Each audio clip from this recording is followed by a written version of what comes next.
Morning! We are on our way to Junk Ditch Brewing Company today, where we'll be brewing with Todd. I don't know Todd's last name. It's Todd. So today we're going to be making, Todd has a recipe for a Kolsch, and we're going to funk it up a little bit. We're going to put some lactose in there and some vanilla beans, and again, some kind of fruit that I don't remember what kind of fruit it is, but it's going to be fruited as well. Should be a good time.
Pretty excited to be here.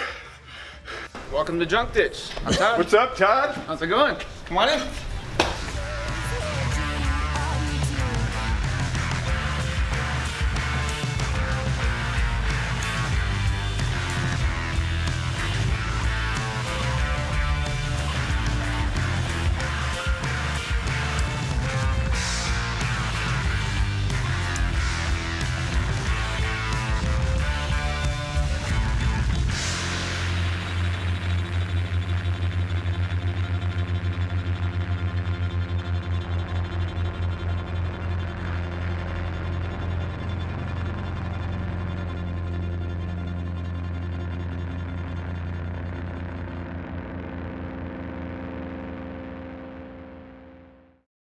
I worked on the food truck there, the owners of Junk Ditch, and they decided that they would open a brick and mortar restaurant and made it a brew pub.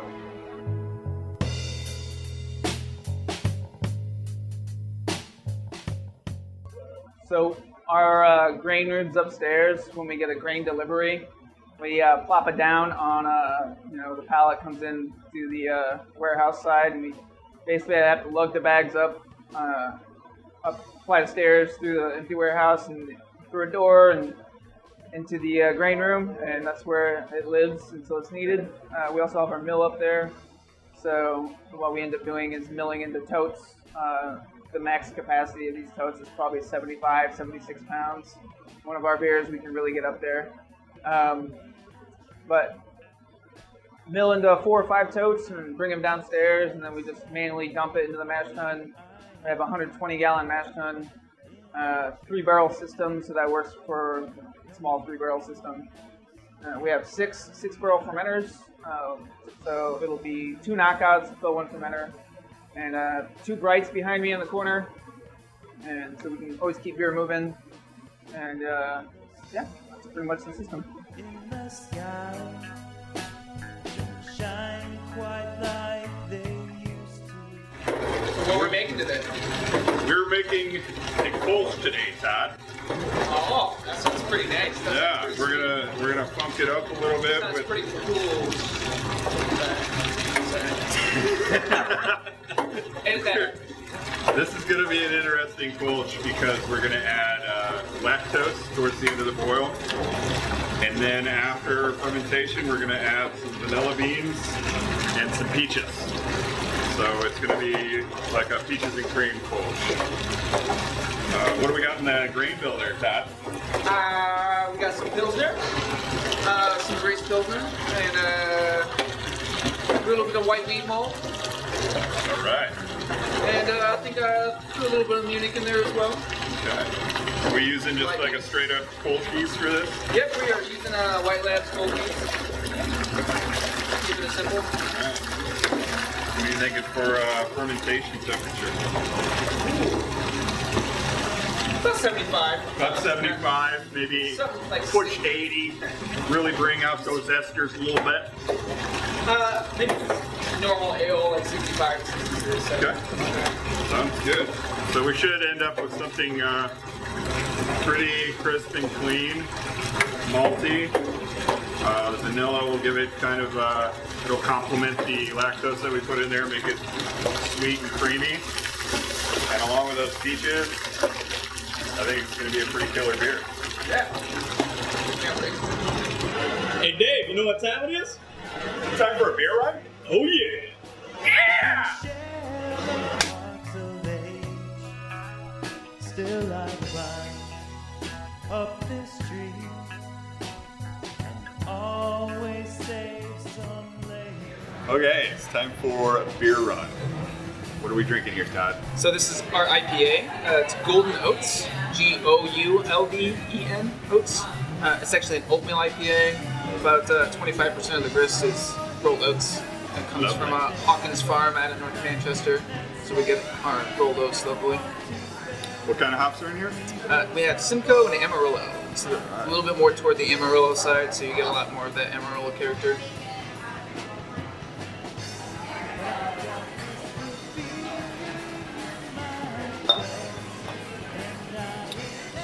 Yeah, I get some pineapple notes, definitely some dank West Coast style hops. Yeah. The oats definitely make the body nice and full and creamy. Yeah. And the whole goal with this beer is to just like have an IPA that stands out, because everybody's gonna have an IPA. This one's a little unique. It's got a full mouthfeel. It's kind of maybe in the vein of a Northeast IPA, but not so much. Maybe a blend of different types of IPAs. But yeah. This is on usually full time. Yep, full time. This is our #1 seller, our flagship. So anytime you come in to Junk Ditch Brewing Company, you should be able to get 12-ounce pour of Goulden Oats. Awesome. Cheers. Cheers.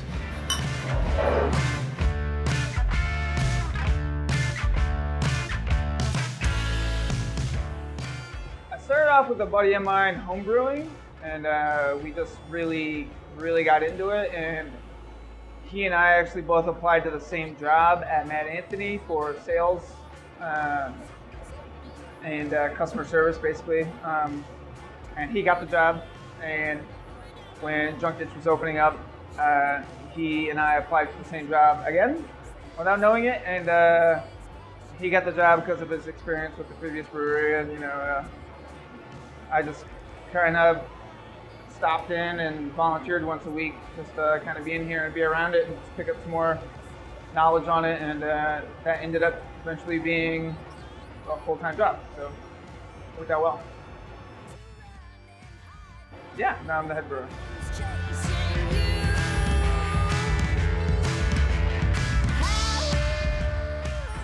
Well, it's really fun. I do really enjoy beer, and I feel like there was a period of time in my life that maybe I wasn't as creative as I could have been, and I do really think that brewing allows me to be really creative. I can put my own little spin on, like a classic style, or just come up with something in my mind and have it 2 months later in a glass is pretty great. And it's also very hands-on, which I find that I really like, very hands-on.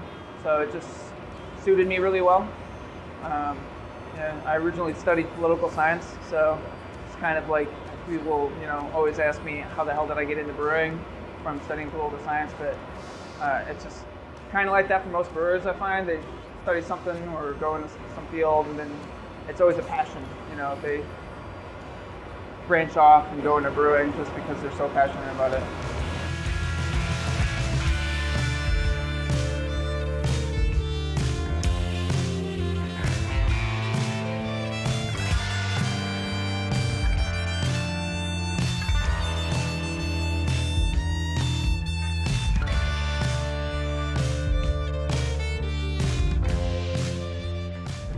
So we just finished up at Junk Ditch.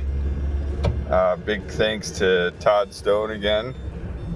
I think this beer is going to come out pretty tasty.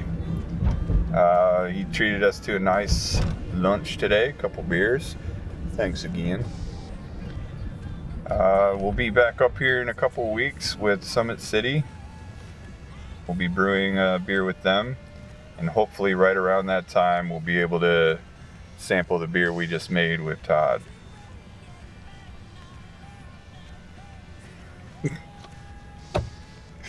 I don't know what to do at the end.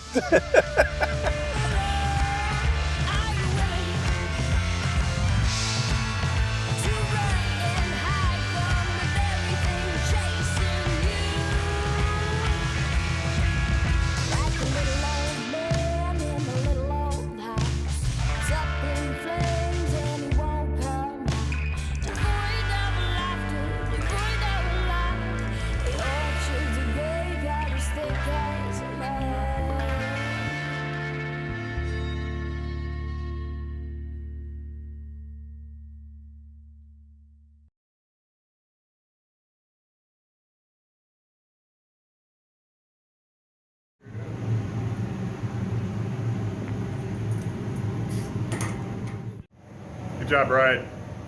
Thanks, Dave. Don't acknowledge the camera. Don't acknowledge the camera. Ignore me doing this. Ignore me doing this.